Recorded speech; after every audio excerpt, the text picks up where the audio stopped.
Subscribe कीजिए इस channel को और पास वाले बेल आइकॉन को दबा दीजिए जिससे आप फिजिक्स और साइंस के सारे वीडियो देख सके। तो विद्यार्थी मित्रों, આપણે વાત કરતા હતા ચેપ્ટર 11 માનવ આંખ અને રંગબેરંગી દુનિયા, જેમાં આજે વાત કરી રહ્યા આપણે આંખની ખામીઓ વિશે। આંખની વક્રીકારક ખામી,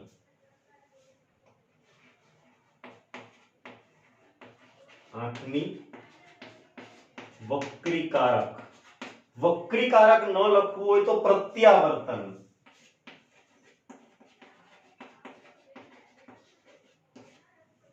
ખામી। આંખની વક્રીકારક એટલે કે પ્રત્યાવર્તન ખામી, દ્રષ્ટિ ખામી, જોવાની ખામી। ક્યારે થાય કે જ્યારે આંખ છે એ વસ્તુને સ્પષ્ટ જોઈ શકતી નથી। આપણી જે આંખો છે એ વસ્તુને આરામથી સ્પષ્ટ રીતે જોઈ શકતી નથી। આવું ક્યારે થાય કે જ્યારે આપણી આંખનો જે લેન્સ નેત્રમણિ એ કોની સાથે જોડાયેલો હતો? સિલિયરી સ્નાયુઓ સાથે। આ સિલિયરી સ્નાયુઓ જ્યારે આંખના લેન્સની જાડાઈ જરૂરિયાત પ્રમાણે બદલી ન શકે। આપણે વાત કરી હતી દૂરની વસ્તુ જોવી હોય તો લેન્સ પાતળો થવો જોઈએ, નજીકની વસ્તુ જોવા માટે લેન્સ જાડો થવો જોઈએ। તો જો સિલિયરી સ્નાયુ આ લેન્સની જાડાઈ જરૂરિયાત પ્રમાણે બદલી શકતા ન હોય તો આપણી જે આંખ છે એ સમાવેશ ક્ષમતા ગુમાવે છે। આવી જે ખામીઓ એ બધી કઈ કહેવાય? વક્રીકારક ખામી। કોના કારણે થઈ? કે સિલિયરી સ્નાયુઓ આંખના લેન્સની જાડાઈ જરૂરિયાત પ્રમાણે બદલી શકતા નથી। સિલિયરી સ્નાયુઓ આંખના લેન્સની જાડાઈ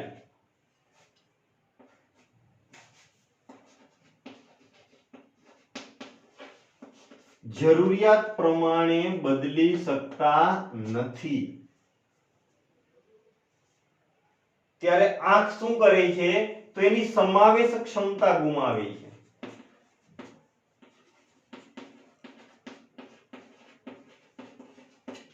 સમાવેશ ક્ષમતા ધીમે ધીમે ગુમાવે એટલે વસ્તુ તમને ઝાંખી દેખાય, દ્રષ્ટિમાં ઝાંખપ આવે।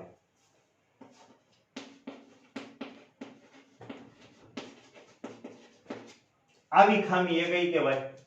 આંખની વક્રીકારક ખામી, દ્રષ્ટિ ખામી, પ્રત્યાવર્તન ખામી। એનો અર્થ કે આંખો વસ્તુને આરામથી સ્પષ્ટ જોઈ શકતી નથી। ક્યારે? કે જ્યારે આંખના જે સિલિયરી સ્નાયુ હોય છે એ આંખના લેન્સની જાડાઈ જરૂરિયાત પ્રમાણે બદલી શકતા નથી। ત્યારે આંખ શું કરે છે? તો ધીરે ધીરે એની સમાવેશ ક્ષમતા ગુમાવે છે, જેથી દ્રષ્ટિમાં ઝાંખપ આવે છે। આવી ખામી એ કહેવાય પ્રત્યાવર્તન ખામી, દ્રષ્ટિ ખામી। પણ એના ત્રણ પ્રકાર છે। પ્રકાર કેટલા છે એના? ત્રણ। પહેલો પ્રકાર છે લઘુ દ્રષ્ટિની ખામી।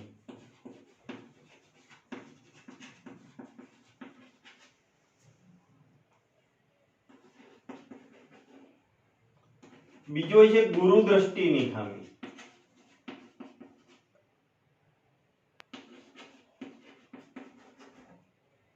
અને ત્રીજું છે પ્રેસ બાયોપિયા।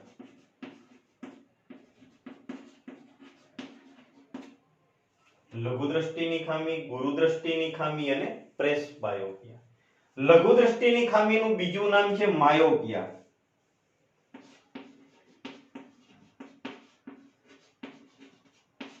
ગુરુ દ્રષ્ટિને કહેવાય હાઇપરમેટ્રોપિયા।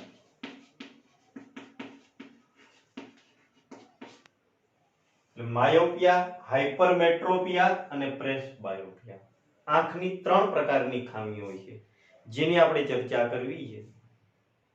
એમાં પહેલા વાત કરીએ આપણે લઘુ દ્રષ્ટિની ખામી।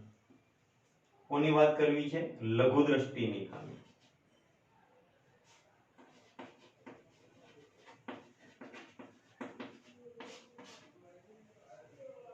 તો લઘુદ્રષ્ટિની ખામી થાય ક્યારે?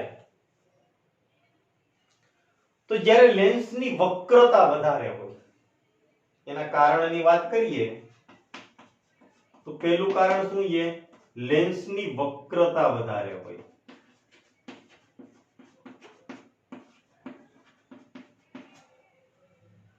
અથવા એવું કહી શકાય કેન્દ્ર લંબાઈ ઓછી હોય, f ઘટતો જતો હોય.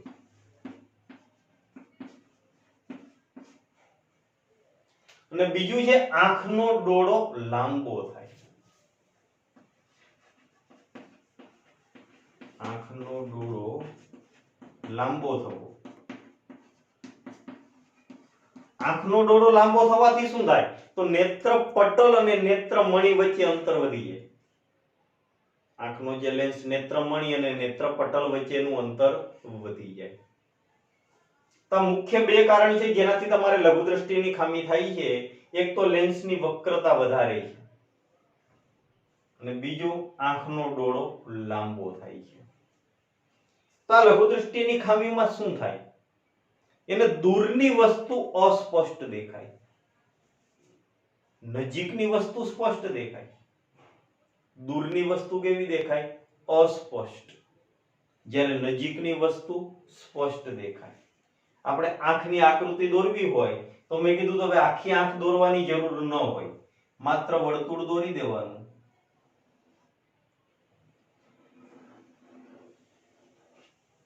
અહીંથી આમ કરી દો, આપણા માટે બહિર્ગોળ લેન્સ એટલે નેત્રમણિ થઈ જાય. આ આપણા માટે આંખ. દૂરની વસ્તુમાંથી આવે પ્રકાશના કિરણ કેવા હોય? સમાંતર. તો સમાંતર કિરણ આની ઉપર આવે.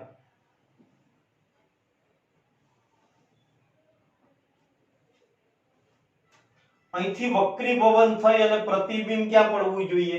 નેત્ર પટલ પર. પણ અહીંયા શું થાય છે? તો વક્રીભવન વધારે થઈ જાય છે. જે પ્રતિબિંબ નેત્ર પટલ પર પડવું જોઈએ એ નેત્ર પટલની આગળ પડે છે, એટલે વસ્તુ સ્પષ્ટ દેખાતી નથી. શા માટે આવું થયું? આંખના લેન્સની વક્રતા એની જાડાઈ વધારે છે. લેન્સ જરૂરિયાત પ્રમાણે પાતળો ન થઈ શક્યો. એનું કારણ સિલિયરી સ્નાયુઓ એની જાડાઈ વ્યવસ્થિત બદલી શકતા નથી. એટલે કે જો આંખનો લેન્સ જરૂરિયાત પ્રમાણે પાતળો ન થઈ શકતો હોય, જો આંખનો લેન્સ જરૂરિયાત પ્રમાણે પાતળો ન થઈ શકતો હોય તો દૂરની વસ્તુનું પ્રતિબિંબ ક્યાં પડે છે? નેત્ર પટલની આગળ પડે છે. જો આંખનો લેન્સ જરૂરિયાત પ્રમાણે પાતળો ન થઈ શકતો હોય તો દૂરની વસ્તુનું પ્રતિબિંબ ક્યાં પડે છે? નેત્ર પટલની આગળ પડે છે. જેના કારણે શું થાય છે? તો એને દૂરની વસ્તુ અસ્પષ્ટ દેખાય છે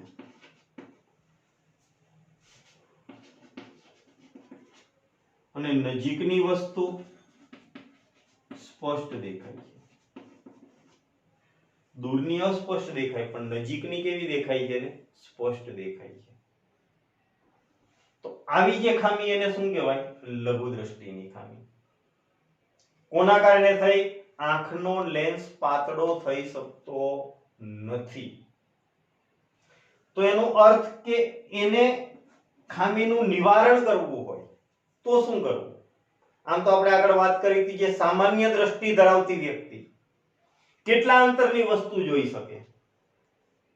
તો 25 સેન્ટીમીટર થી માંડીને અનંત અંતર સુધી. એટલે દૂર બિંદુ ક્યાં હતું? અનંત અંતરે. પણ જો લઘુદ્રષ્ટિની ખામી હોય તો દૂર બિંદુ અનંત અંતરથી નજીક આવી જાય. દૂર બિંદુ ક્યાં આવી જાય? અનંત અંતરથી નજીક.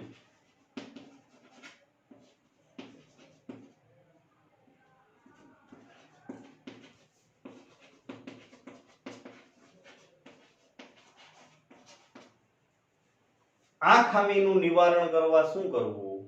તો એને અંતર્ગોળ લેન્સના ચશ્મા પહેરાવવા. કેવા ચશ્મા? અંતર્ગોળ લેન્સના.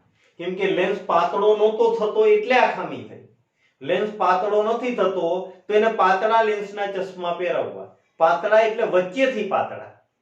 લેન્સ બે પ્રકારના હોય, બહિર્ગોળ અને અંતર્ગોળ. બહિર્ગોળ લેન્સ આવો કહેવાય ને અંતર્ગોળ લેન્સ આવો કહેવાય. તમે વચ્ચેથી પાતળો કયો તો અંતર્ગોળ લેન્સ. તો એને અંતર્ગોળ લેન્સના ચશ્મા પહેરાવી દો તો પ્રતિબિંબ જે નેત્રપટલની આગળ આવતું હતું એ ક્યાં જતું રહેશે? નેત્રપટલ પર. તો એની આકૃતિ આવી કહી શકાય.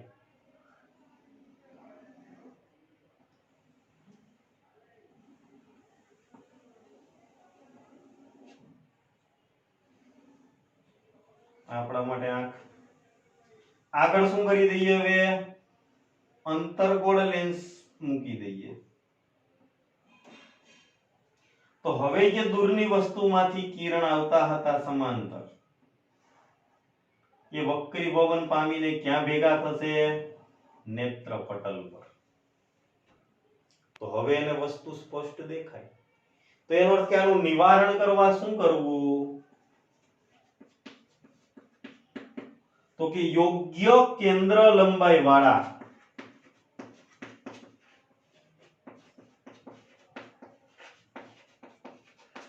અંતર્ગોળ લેન્સ વાપરવા.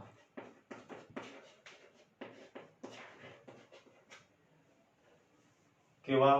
યોગ્ય કેન્દ્ર લંબાઈ વાળા. મન ફાવે એવા નહીં. જેટલી વક્રતામાં ફેરફાર ન થઈ શકતો હોય એટલી જ કેન્દ્ર લંબાઈ વાળા વાપરવા પડે. જેને આપણે આંખના નંબર કહીએ ને, 2 નંબર ને 3 નંબર ને 2.5 નંબર, એ લેન્સનો પાવર જે આગળ વાત કરી હતી, એ યોગ્ય કેન્દ્ર લંબાઈ વાળા લેન્સ વાપરવા પડે. ગમે એના ચશ્મા ગમે તેને ન પહેરાવાય. તો વાત કરીએ આપણે લઘુ દ્રષ્ટિની ખામી. તો થવાના મુખ્ય 2 કારણ હતા. એક તો આંખની લેન્સની વક્રતા વધારે હતી, એટલે કે લેન્સ જાડો હતો, અને બીજું આંખનો ડોળો લાંબો થતો હતો. એનો અર્થ કે નેત્રપટલ અને નેત્રમણિ વચ્ચે અંતર વધી જતું હતું. તો આના કારણે શું થાય કે જો આંખનો લેન્સ જરૂરિયાત પ્રમાણે પાતળો ન થઈ શકતો હોય તો દૂરની વસ્તુનું પ્રતિબિંબ નેત્રપટલને આગળ કેન્દ્રિત થાય. જે નેત્રપટલ પર મળવું જોઈએ એના બદલે ક્યાં મળે છે? નેત્રપટલની આગળ મળે છે. આથી દૂરની વસ્તુ કેવી દેખાય? અસ્પષ્ટ. નજીકની વસ્તુ તો સ્પષ્ટ દેખાય, પણ દૂરની કેવી દેખાય? અસ્પષ્ટ દેખાય. આના કારણે જે આંખનું દૂર બિંદુ હતું એ અનંત અંતરથી ખસીને ક્યાં આવી જાય? નજીક આવી જાય.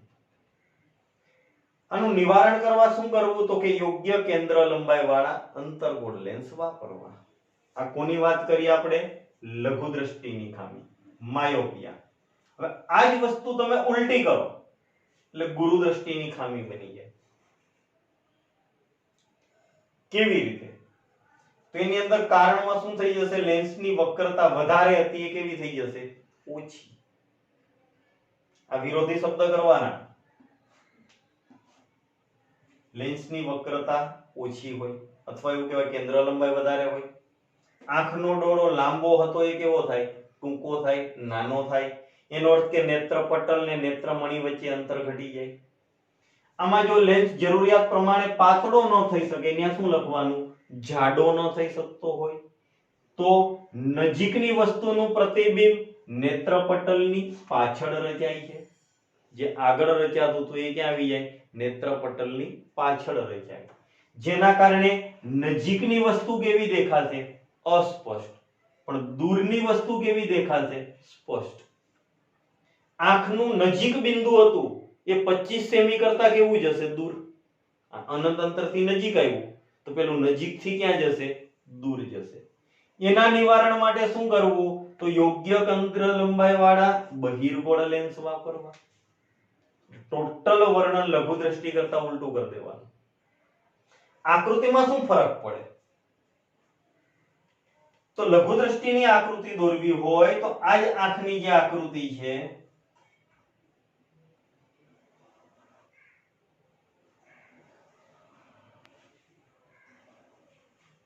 આપણા માટે આંખ થઈ ગઈ. નજીકની વસ્તુના કિરણ અહીંથી લેવાના, નજીકથી. તો આ પ્રતિબિંબ નેત્ર પટલ પર પડવું જોઈએ, એના બદલે ક્યાં પડશે? નેત્ર પટલની પાછળ પડશે. એટલે વસ્તુ અસ્પષ્ટ દેખાશે. કઈ? નજીકની. આનું નિવારણ કરવા શું કરવાનું? તો બહિર્ગોળ લેન્સ વાપરવાનો. તો એની આગળ બહિર્ગોળ લેન્સ મૂકી દો.